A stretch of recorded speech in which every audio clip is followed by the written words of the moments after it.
guys, it's Barb with Inspire Me 360, and in this video I want to talk a little bit about soul activations and the concept of soul contracts and how that can kind of present itself. So if you have interacted with individuals in your life that you have found have been an extreme catalyst for almost kind of immediate growth, I want to really explain this from a soul level so that it will make a little bit more sense to you. So what do I mean by soul activation?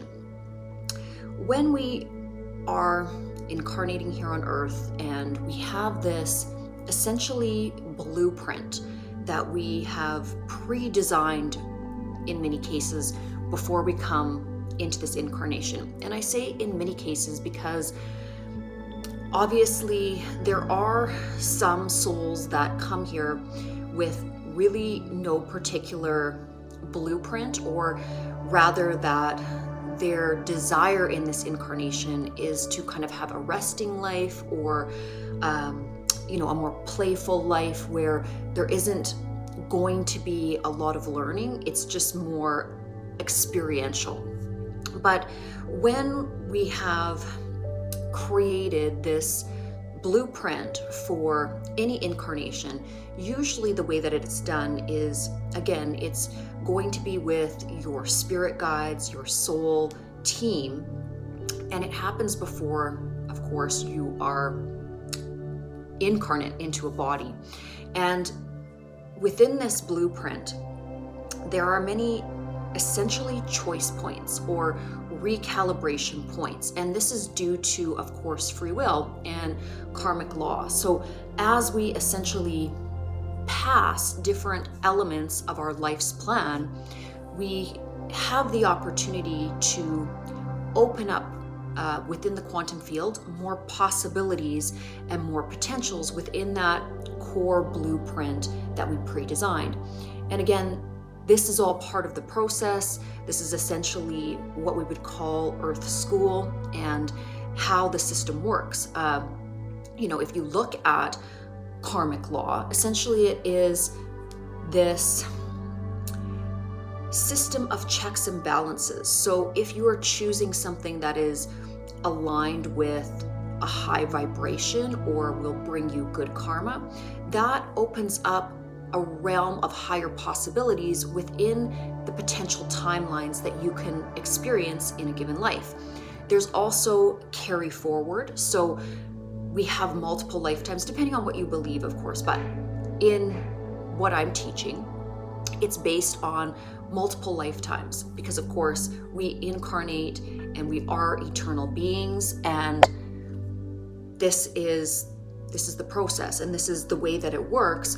We don't have to necessarily choose to have an incarnation here on planet Earth. There's many different planetary systems in the universe, and I'm not going to get into that because, of course, part of spiritual amnesia is that a lot of other incarnation options are not really widely accessible in terms of our consciousness at this time. It is part of the veil. It's part of that forgetting that happens when we come to planet Earth. And it's structured in a way that is to calibrate for our highest optimal level of learning while we're here on the planet. Now, in terms of soul activation, how does this happen? Why does it happen? So along that blueprint I was talking about, we kind of pre-plan different meetings with those in our soul groups and also what I would call karmic partners. Now, I want to be really clear that karmic partners, again, are not negative.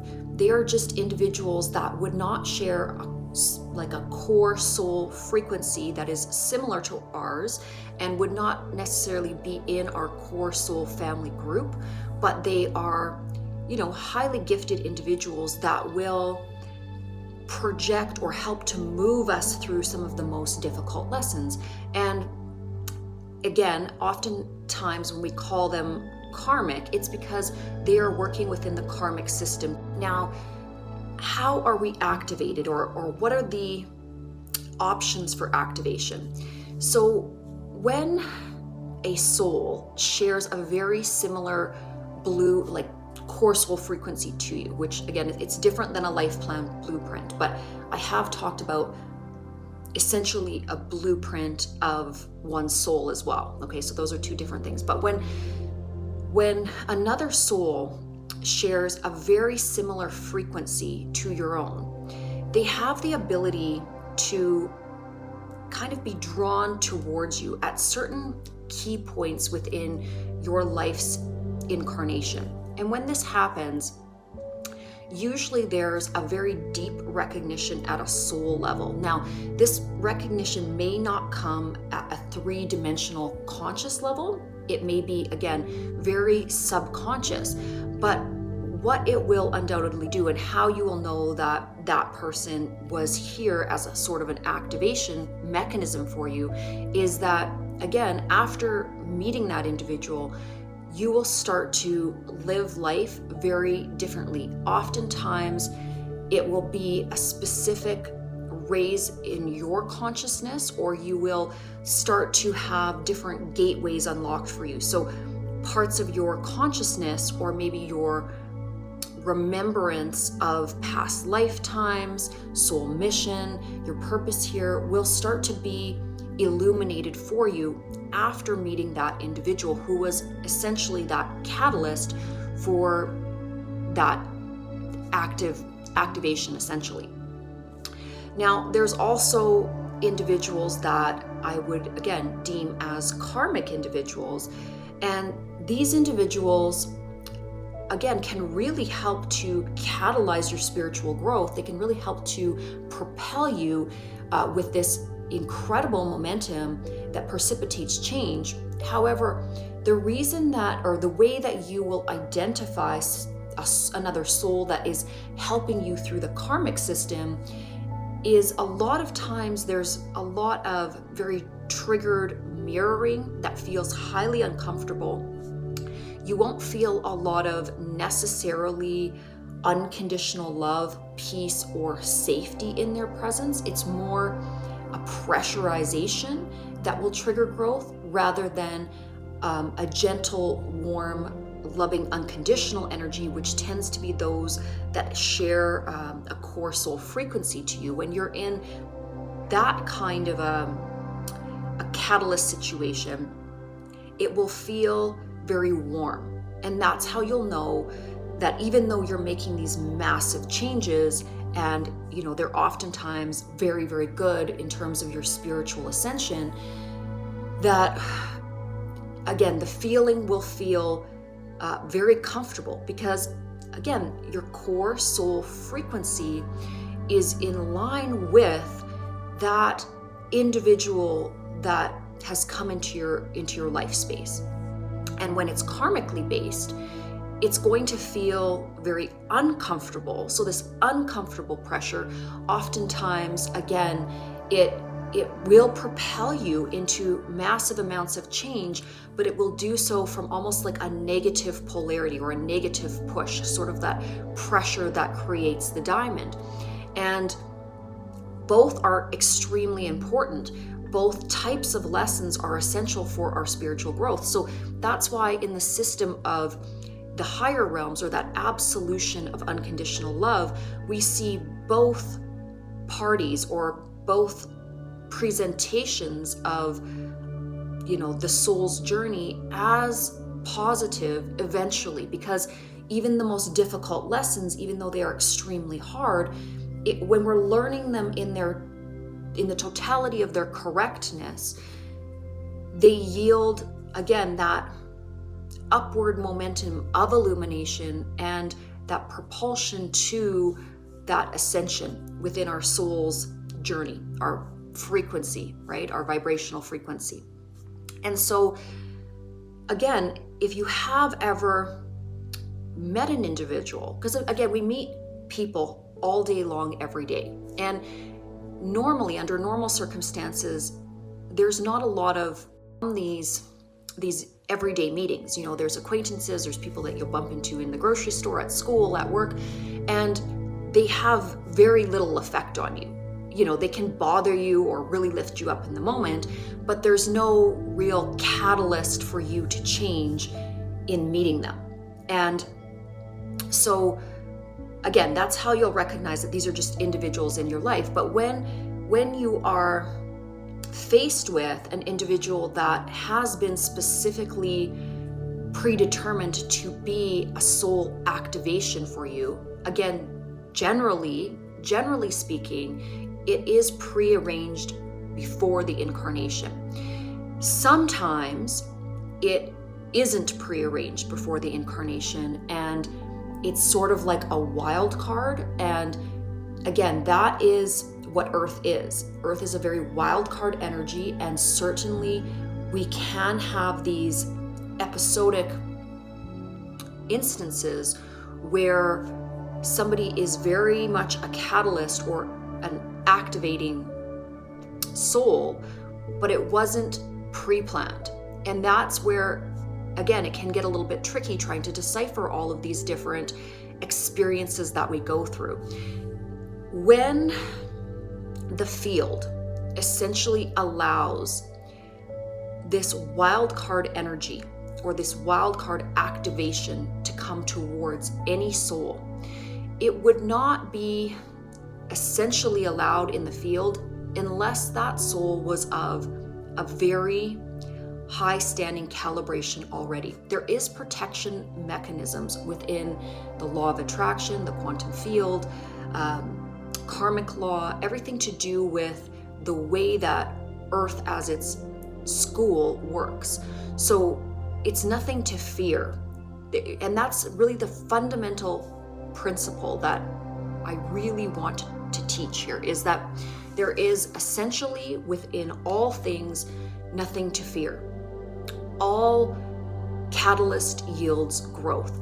Any type of activation, no matter how difficult it is, will yield growth for a soul if the soul is willing to do the work. And what I mean by this is sometimes an activation can happen and it can feel so overwhelming to the three-dimensional mind that an individual will not take the lesson or will not gravitate to that higher ascension point or that higher vibrational level. And it's essentially like failing a test, but you don't really ever fail because this is an eternal system. But it can slow down the progression. And oftentimes this is what happens when we see individuals or souls that are dealing with things like addiction, mental health issues, stagnancy, depression, anxiety. It's a choice point or an activation that has been presented, and essentially the soul just freaks out and says, no, I'm not ready for this. I'm going to self-sabotage. I'm going to self-medicate. I can't handle what is in front of me. And this is, this is quite common for Earth. It's a daunting place to come. And oftentimes, because this is one of the most highly charged learning environments in all of the universe, there are instances where a soul just says, whoa, put on the brakes. Maybe I overdid it. Maybe when I was pre-planning my life plan and the trajectory and the blueprint, I forgot how hard Earth really is and how isolating it is. Because again, I talked in an earlier video yesterday about this isolation that we feel, this disconnection from source when we're in a body, and how that really is a painful place to be when we are in this isolated, essentially avatar body within this matrix and with this spiritual amnesia and the disconnect through our different energy bodies from our unification principle that is source. So it is hard here. It is difficult to be incarnated on Earth. Comes from an incarnation here is so valued in the upper realms. It's the souls that essentially come to Earth are seen as warriors, as incredibly brave, and especially those that choose to come here over and over and over again. Lifetimes here on Earth are some of the most powerfully transformative for one's soul. And really, in terms of the understanding of oneness, of wholeness, and of unification, and the principle of unconditional love. There is such a dichotomy here of light and dark energy. And not that I'm saying that dark energy is bad or light energy is good. These are labels that, the human consciousness has given. They're learning tools. And in terms of the eternal existence, they are both allowed to exist, especially here on Earth. In the upper realms, certainly there is such a higher calibration of the frequency of light that really there is not that negative polarity or that darkness principle. But nonetheless, that opposite offers us so much incredible stuff for learning. Sometimes I struggle for the words, but with circling back to how an activation can occur and what it can feel like.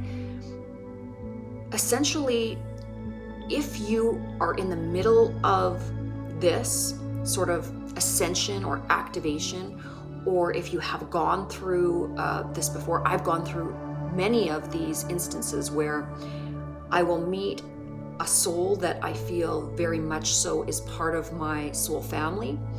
It creates this huge uptick in my desire for knowledge seeking, and my energy output goes up. So I start to really begin creating, doing a lot of soul searching, really trying to figure out my purpose and my path. And oftentimes you will find that part of the activation process is also a separation process. So there will be an acute kind of soul recognition that will feel very happy, very, very enlivening. That's why it is activating.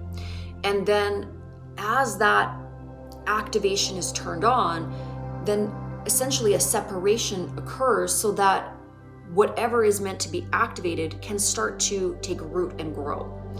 And again, if it's a karmic individual, you'll feel very much so that you won't need to speak to them or see them or have them in your life for any particular reason again. And that's not because you don't care for them or you don't send them unconditional love. Your soul knows that that was the beginning and ending for that particular lesson or that particular activation, and you'll feel quite a peace about it and you won't think about it again.